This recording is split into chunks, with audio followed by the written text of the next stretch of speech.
The island of Oahu is a vibrant destination with rich history, but there's a lot of buzz specifically around Waikiki right now. And at the center of it all is the landmark anniversary of Hawaii's very first modern hotel, the Moana Surfrider. And our travel guy, Gabe Saglier, is there live with more. Aloha, Gabe.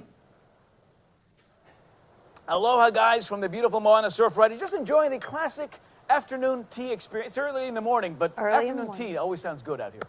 Yeah, so Gabe, first off, why now? What is making 2026 such a landmark year for travelers to the island? All right, great question. And first off, some breaking news is January traveler numbers are just in, and year over year visitor numbers up 15% out here to Oahu, and visitor spend up 21%. So I'm thinking 2026 is going to be a banner year for travel out here to Oahu. If you've not been here in a while or ever, this is the year to come on down. But what the hospitality industry out here is certainly a buzz about is that landmark anniversary you mentioned, 125 years since the Moana Surfrider opened her doors to the world. March 11th, 1901. Now, until then, there were a couple of inns and spotty bungalows up and down the beach, but this is a resort that finally brought that Victorian elegance, the contemporary creature comforts at an enviable location on the gentle shores of Waikiki Beach. It really sort of ushered in the modern era of luxury travel to Hawaii, the kind of travel that you and I get to do now today, but it really sort of was launched by the grand opening of the Moana Surfrider. The festivities already underway. Of course, next week, as you can imagine, on March 11th, a huge day here with a traditional Hawaiian blessing, a release of butterflies, a time capsule opening. And to celebrate the big anniversary, guys, there is an exclusive offer. A 4-night stays out here come with a $600 resort credit, and that's for travel all the way through March of next year. Wow. Oh, wow. Awesome. I might need to get in on that offer. Well, Gabe, the Moana Surfrider is affectionately known as the First Lady of Waikiki. How do you maintain that historic Victorian soul while still meeting the expectations of a modern luxury traveler?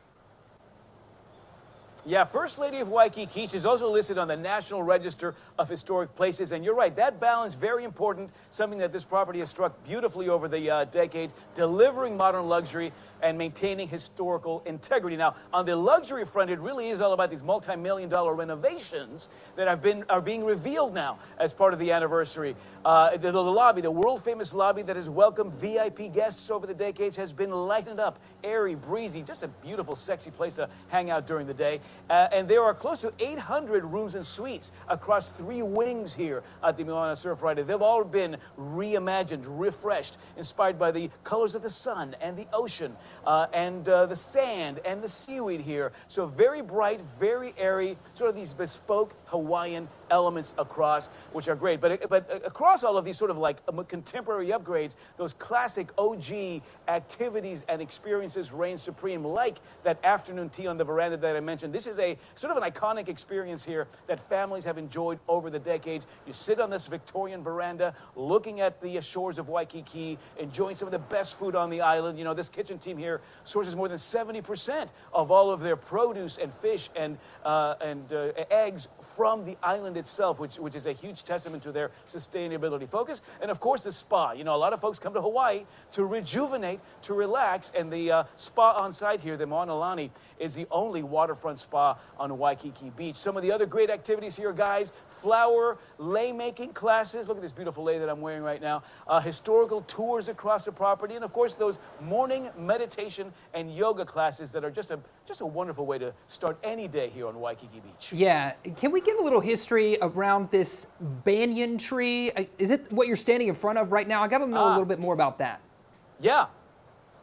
Yeah, so this is it. This is it's really a classic part of the Moana Surfrider experience. Her name is Deva, and this is an Indian banyan tree that was planted in 1904. She was like 7 feet tall when she was first planted, now 75 feet high, 150 feet across. But this has been, you know, you walk through that beautiful airy lobby, and this is the first thing you see as you gaze out at the waters of Waikiki Beach, this beautiful banyan tree. So it's become sort of a centerpiece of the Moana Surfrider experience as families and friends gather here, you know, shade by day, starlit, filtered light at night. This is where all these families, take their holiday pictures here. This is a tree that has welcomed celebs like Marilyn Monroe and Joe DiMaggio, Frank Sinatra, Elvis Presley, Ernest Hemingway, Amelia Earhart, Agatha Christie. And guys, I'm thinking we add your names to that legendary ledger in 2026 to connect those first 125 years with the next. I love that. Agree. You can find out more at moanasurfrider.com. Gabe, thank you so much for joining us. We're out of time, but it's always a pleasure to visit with you.